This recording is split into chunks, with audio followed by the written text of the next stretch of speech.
5.5 million are employed full-time. That's 30%. I give you the context. I give you the history. I fight fake news with facts. Kayode. No, Kayode, I will let you talk. Kayode, I will let you talk if you let me talk. Kayode. That's why more and more Lagosians are tuning in. 500,000 Lagosians. 720,000. 970,000. 1 million Lagosians. They know that if you give me your afternoon, I will give you. I'm Sandra Ezekwesili, and these are your hard facts. Hello, Lagos. Good afternoon. I am Sandra Ezekwesili, and these are your hard facts. I want to say well done to every single person who is out there today trying to make ends meet, whatever it is that you're doing, whatever the work of your hands are. I just want to let you know that I recognize how hard you're working. I see you, I appreciate you, and well done. You know, it occurs to me every time I'm coming into work and I'm seeing, especially the young people who are selling in traffic or driving buses or pushing carts, you know, just doing anything and everything to make a, you know, or make ends meet one way or the other. And I'm just always really, you know, proud, you know, because people are choosing the hard way. They're choosing the hard way. They're choosing the tough way. They choose a back-breaking way to get on. I just believe to, you know, give you a shout out and tell you well done. You know, it probably doesn't mean much, but well done, honestly. First hard fact of the day: Ivine Oduduru's provisional ban. The Athletics Integrity Unit says that the sprinter has violated anti-doping rules. This is linked to Simke Lebre, who got an 11-year ban last year. We're going to be following that story, and as soon as we know a bit more about that situation, we'll be sharing it with you on your station for talk. It's really bad news for Nigerian athletics, to be honest. It's quite disappointing if the allegations are true. Like I said, we'll keep monitoring it here on Hard Facts, and you'll find out when we find out. 1 million Lagosians listen to this show. Thank you for tuning in every day. I've got a great show for you. You know it's Friday, so it's Big Free Global Edition Day. Let's talk about the earthquake in Turkey and Syria. Let's talk about phone and crisis. And then let's talk about West shooting down a Chinese balloon. At 4 o'clock, the Hard Facts Awards will take the air. It's a segment where you and I pick the most memorable stories that we covered on Hard Facts this week or every other week. Oh, it's a new segment. We launched it this year. I'm on it, and I hope you do too. Eyes and Nays are the new segments that we launched. Let's talk about the process. As from other people will return for that segment. After that segment, Music and Moments with Ifeanyi Sam and Dexter will take the air. At news, business, and sports at the top of the hour every hour. But let's get started today with Global Edition Lagos. Sandra Ezekwesili. And these are facts.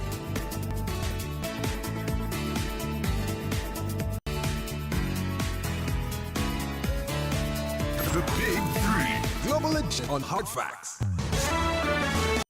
Is the Turkish opposition playing politics with the earthquake or doing its job? Can South Africa emerge from its energy crisis? Is the balloon the first shot? Those are your Big Three Global Edition Lagos. Let's talk every 3. We let Nigeria rest a bit and stay with the national stories of the week. And joining us to these stories is a very good friend of the show. He's an analyst and also a tech bro, Chief Andy Oboforibo. Good to have you on the show. So welcome. Thank you, Sandra. Great to be here. Chief, the U.S. government has even done a temporary wave of sanctions on the Assad regime in Syria as a result of the devastating earthquake in Syria and Turkey. The death toll now stands at 21,000 with at least 80,000 injured. Most of the death and the damage is on the Turkish side of the border. Rescue efforts are ongoing around the clock. Aid is pouring in from all over the world. Tell us about this wave of this temporary wave of sanctions on the Assad regime in Syria. No, yeah, I think before now, obviously, the U.S. has had sanctions on the Assad regime for a long time. The U.S. has sort of taken sides in that civil war, and in order to protect the rebels, they've been the sanctions on Assad. But in light of the earthquake, the U.S. is relaxing those sanctions temporarily.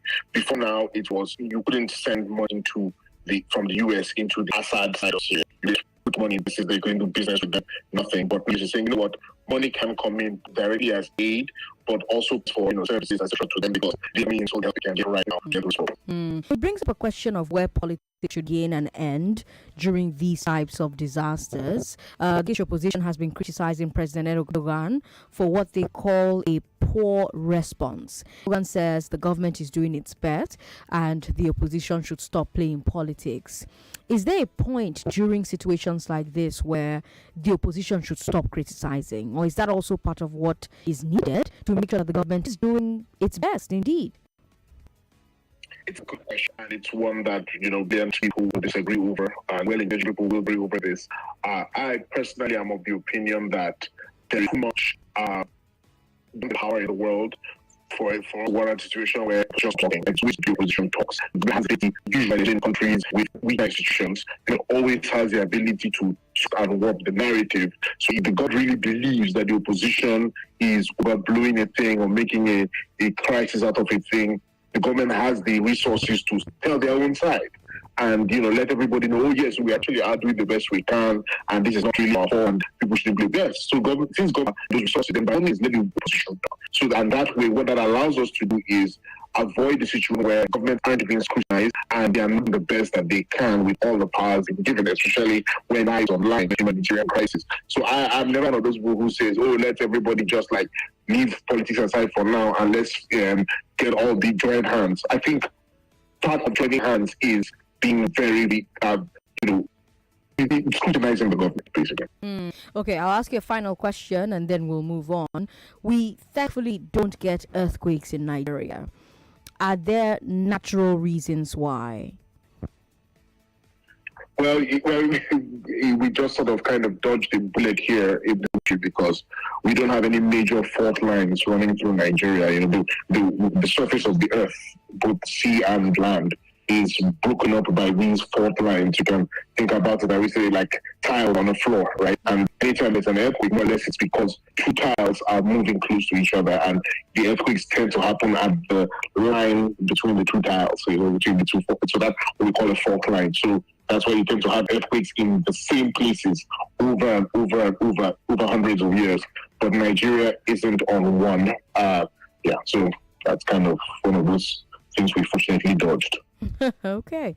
Well, Lagos, share your thoughts on the unfolding data in Turkey and Syria.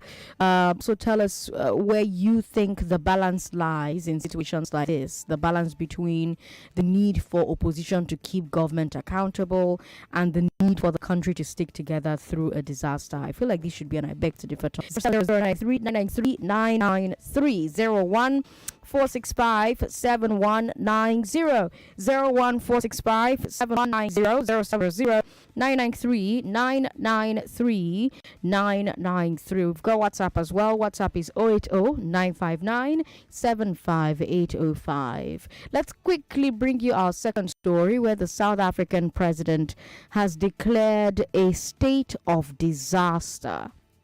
That's Cyril Ramaphosa. He called the energy crisis, quote, an existential threat to our economy and social fabric, end quote.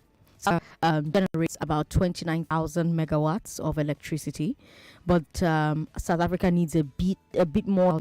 We have load shedding to keep it running. They have 8 levels of stages. 8 levels or stages of load shedding, and at stage 1 they reduce demand on the grid by 1,000 megawatts. At stage 2 it's 2,000, and so until you get to stage 8, they will keep just shedding it by 1,000. Stage 8 is at 8,000 megawatts. Chief, you're hearing this 29,000, 30,000 megawatts, and I'm wondering what you think first before we even get into the mechanics of it. Yeah, what just made me laugh is that stage 4, stage 5, 6, the amount of megawatts in demand that South Africa is cutting down is more than the entire power supply from the grid in Nigeria.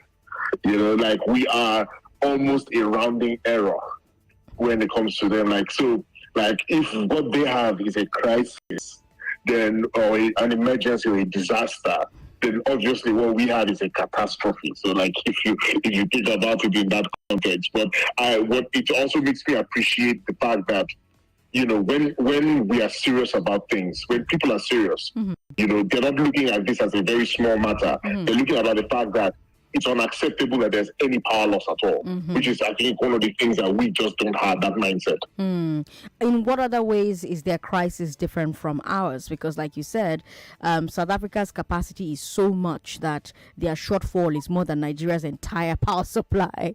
So in what other ways is their crisis different from ours here? I think their crisis, I think that's the major one. I think it also comes down to, you can look at it in terms of the root causes. So with South Africa, their problem is purely generation, right? They have one problem, really, power generation. It's not enough. With Nigeria, we have that problem. Power generation is not enough. We have additional problems. The transmission grid is terrible. Then distribution is also horrible. Then there's monetization or commercialization. We don't have meters everywhere. We don't have a system for capturing value. So, their problem is much narrower than ours. Okay. Let's talk about this state of disaster that Ramaphosa has declared and what it means. So it's taking 4 specific measures. Number 1, they're letting more businesses buy and install generators. They can now exclude emergency services from load shedding. So places like hospitals, governments, they can now buy power from other countries. Before this, all power was coming from Eskom, the local power company. And finally, government will appoint an electricity minister to coordinate all their efforts. These all seem like stopgap measures to get power supply up for now. Will these measures achieve that? Yes, I think because what they're really looking for is about 5,000-6,000 extra megawatts, right? Is what they're looking for in the short term.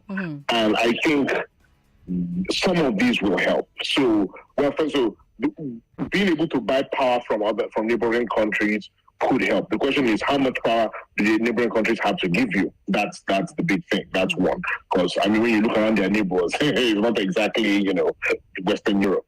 Then the second issue is, or rather Eastern Europe, since that's where they get their power from.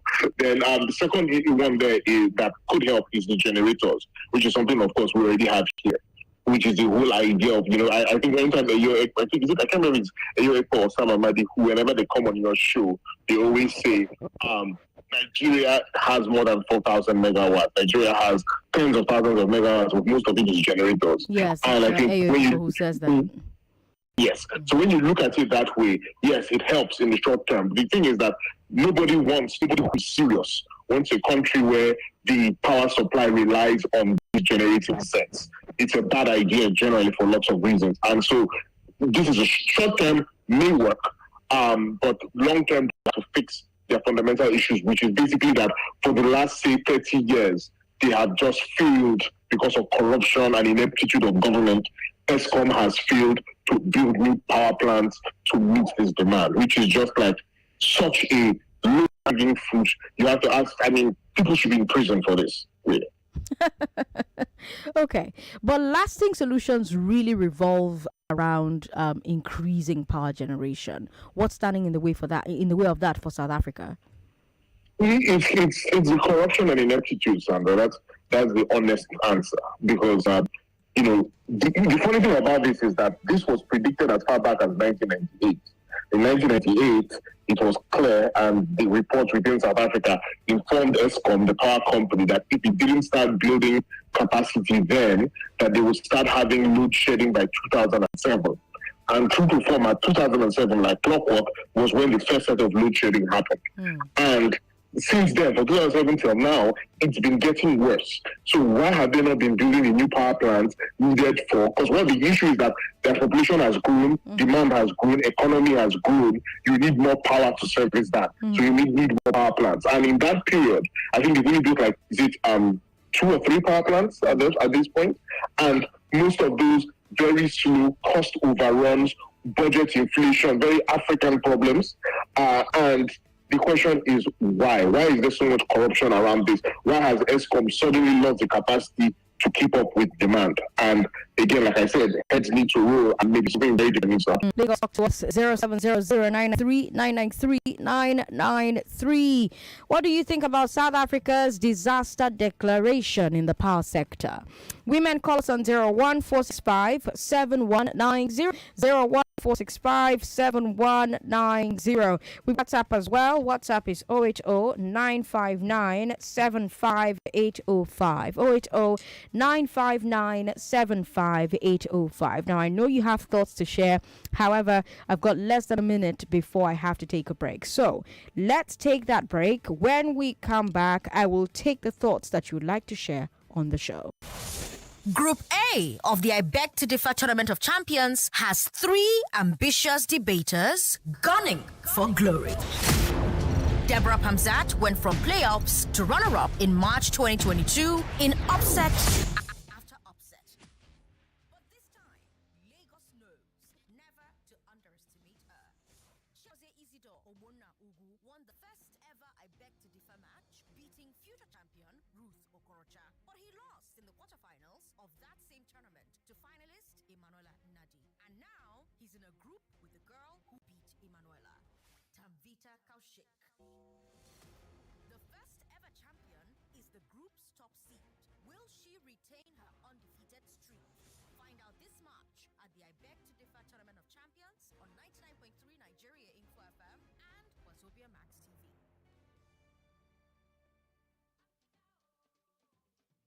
With stories from the hearts of Africans across the continent, News Central puts Africa first on DSTV channel 422. This is where the continent's news, politics, business, sports, entertainment, lifestyle, and more come alive.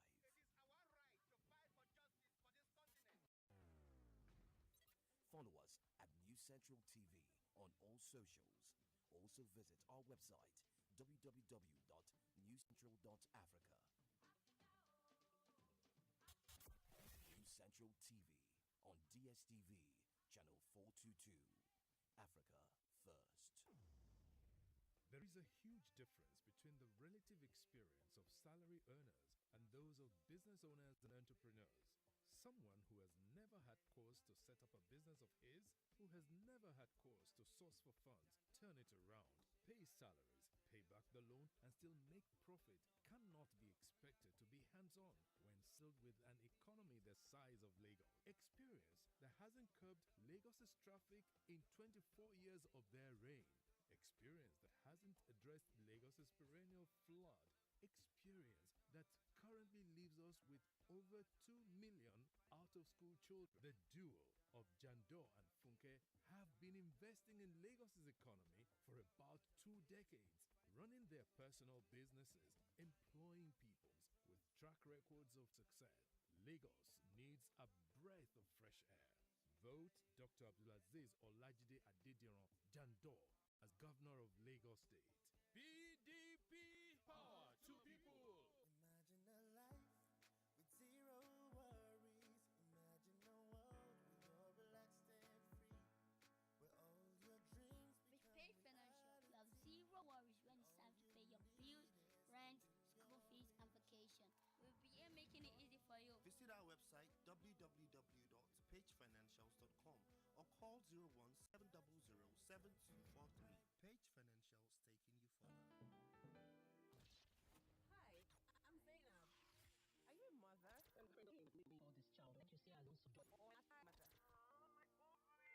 Are you single, married, separated, or a single parent? Are you concerned about your body and about pregnancy transformations or managing your toddler's tantrums and the general challenges of motherhood they didn't tell you about? Share your stories on Maternity Line. Fridays, 12:15 p.m. on 99.3 Nigeria Info. Let's talk. It's Maternity Line. What is radio to you on a Friday night? Hold that thought. It's fun, goofy, and pure vibes all the way. Happening on The Lounge with Feta. You know what happens on the lounge stays on the lounge, right? Sure, why not? It's typical radio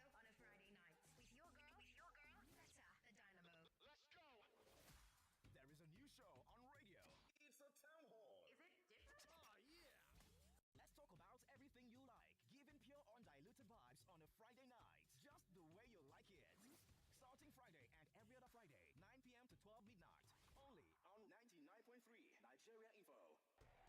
Hey, football is back. For real? Oh, yes, it's back. I'm so going for it. I'm in. And I'm in. My name is Peter Rufar, aka Dodo Mayana, ex-Nigerian Super Eagles captain and goalkeeper, a certified UEFA coach. Do you dream of becoming a super talented football player?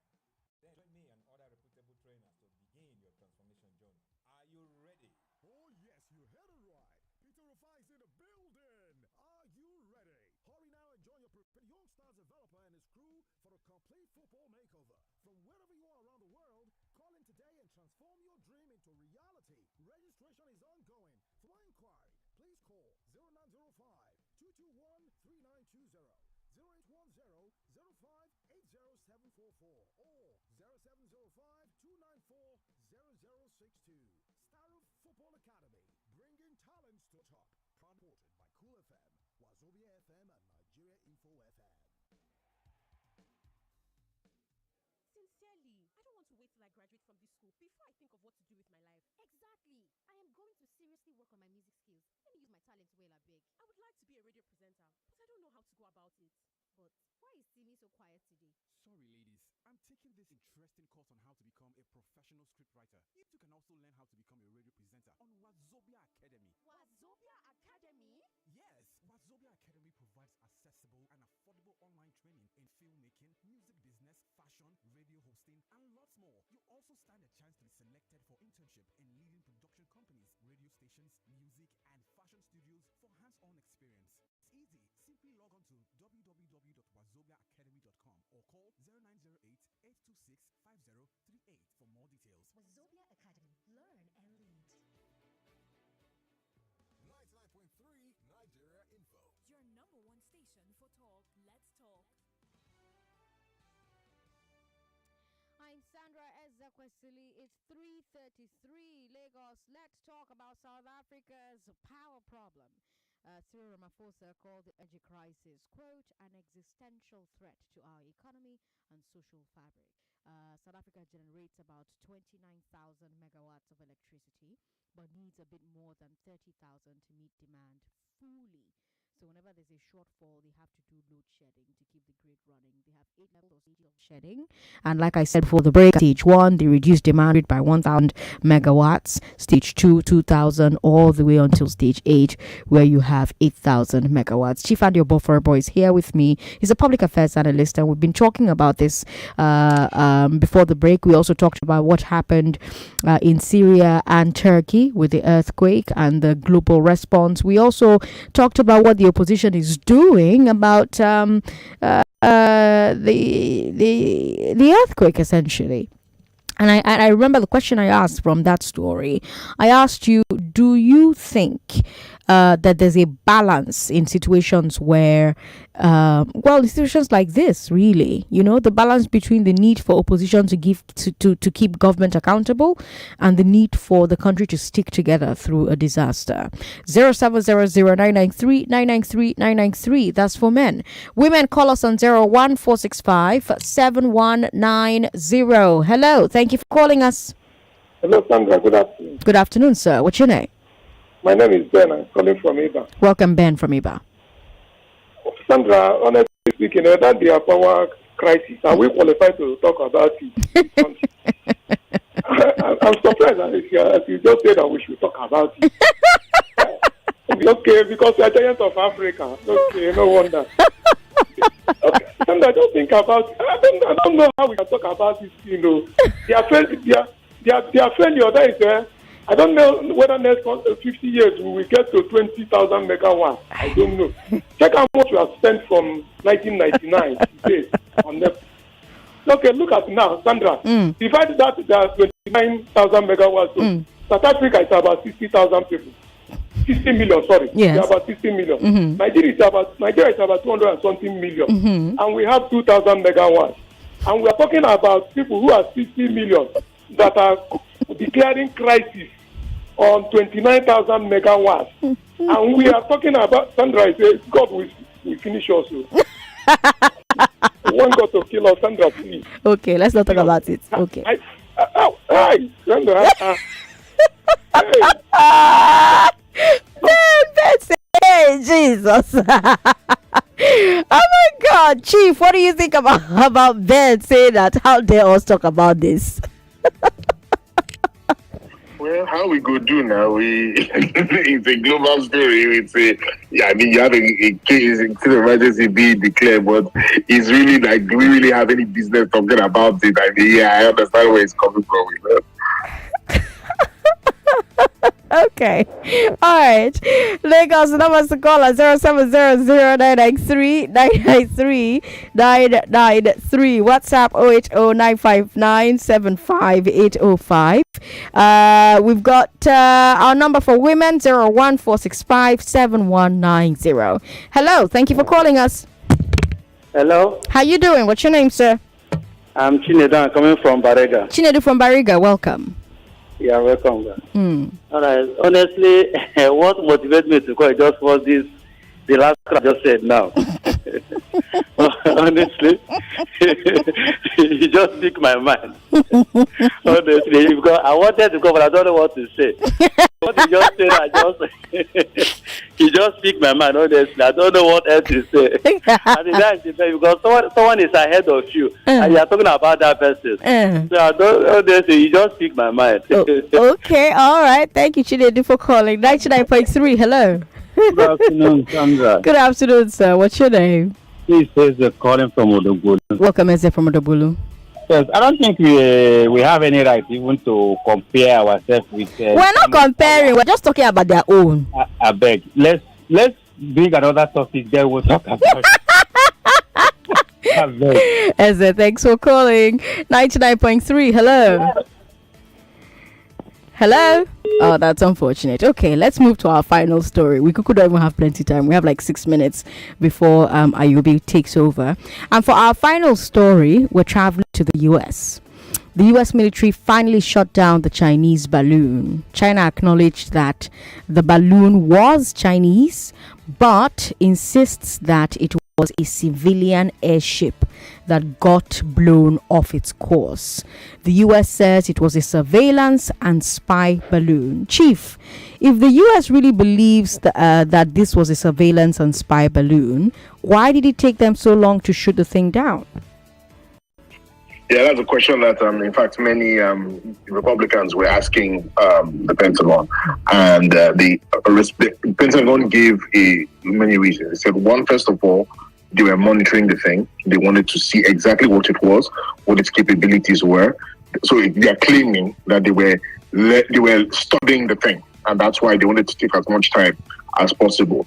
Two, they're also saying that at first, when they flew over Alaska, it wasn't really flying over anything critical, which gave them the chance to think about, give them the option to delay shooting it down. And then they were also, the third reason they gave was that they wanted to make sure that when it's shot down, it would not be shot down over a place that would make retrieving it difficult. Because right now they've retrieved parts of it for more study. They said they wanted to avoid shooting it down over the ocean where they said if parts of the ocean that are too cold and too deep, so it would be damaged or to be inaccessible. So they were weighing, according to them, they were weighing all those reasons, and that's why they delayed. It took it for so long. I have to mention, by the way, I'm currently watching Al Jazeera while we're talking, and I'm seeing that Al Jazeera is also talking about South Africa's load shedding. But I guess Lagos will say, Al Jazeera is in New York and Qatar. And Qatar. Qatar can talk about anything they want to talk about. They can talk about anything they want to talk about.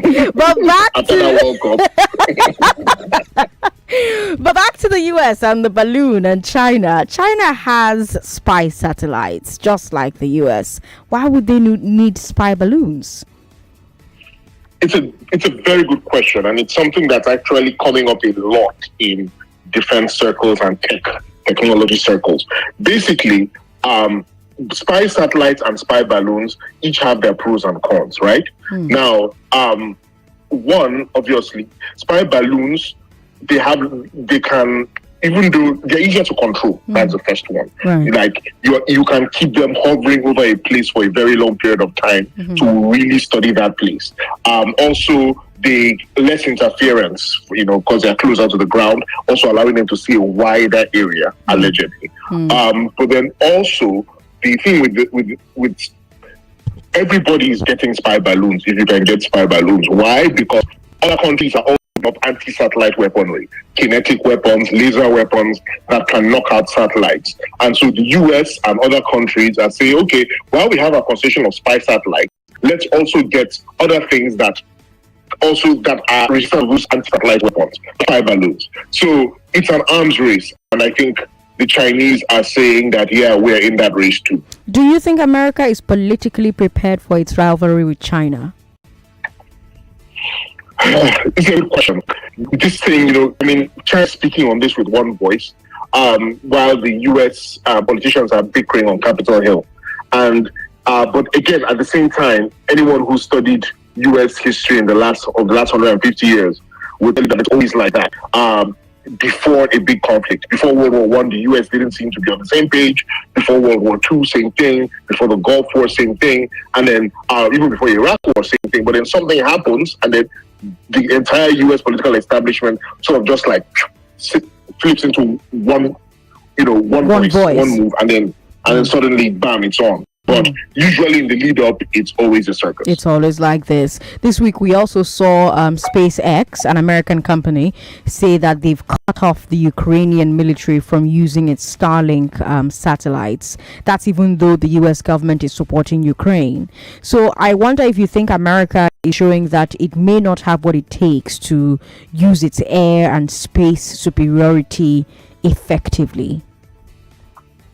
It's a fair question, because I'll tell you this much: the Chinese won't have that problem. You can imagine if now, like a Chinese company, like look at what happened to Jack Ma. Like, just don't align with the Communist Party and see what happens to you. Right. But of course, America has a very different view of that, and so it's always harder to build. The more democratic a place is, the harder it is to build consensus. Right. That's part of the reason why you have so many older Nigerians who are constantly going, oh, military, is because, people just like that shortcut where one person decides and everybody aligns. But I think something has to be said also about a system where a private company can look the government in the eye and say, yes, I know you have a military agreement with this country, but we don't want things to be done this way with our technology. Then maybe there's a wider conversation to be had about war powers, etc. But but let's not get it wrong. It is a disadvantage. Like in a war situation, this means the Chinese can move faster than the Americans. So the question now is, how does the America overcome that? Chief Andy Oboforbo, thank you so much for your time on the show today. He is a public affairs analyst, good friend of the show, joining us most Fridays now to take a look at global stories. Thank you so much for your time today. Thanks, Sandra. Have a great weekend. Okay. We have a few seconds, and then we will pivot to Ayobe for ideas. I'm Sandra Ezekwesili. You're listening to Hard Facts on 99.3 Nigeria Info. Some are calling Group B. And I want to assume that you would run, because I want to give the listeners context for the conversation. In 2019, you were running mate to Atiku Abubakar. What did you learn then that you will not repeat this time? Yes, when is the president coming out to address us? There's a few things. One, I have a burden and a passion for young people. The fact that you have elected a man does not mean then you begin to order him around. The president will do whatever is good for the country. Isn't the play responsible to the people? What should the next president do to root out stakeholders who are complicit? You fire those. Those that need to be fired are fired. It's looking like a brand new Chelsea, attacking with so much fluidity. And what can you say about that, Martin? I know you follow Chelsea quite closely.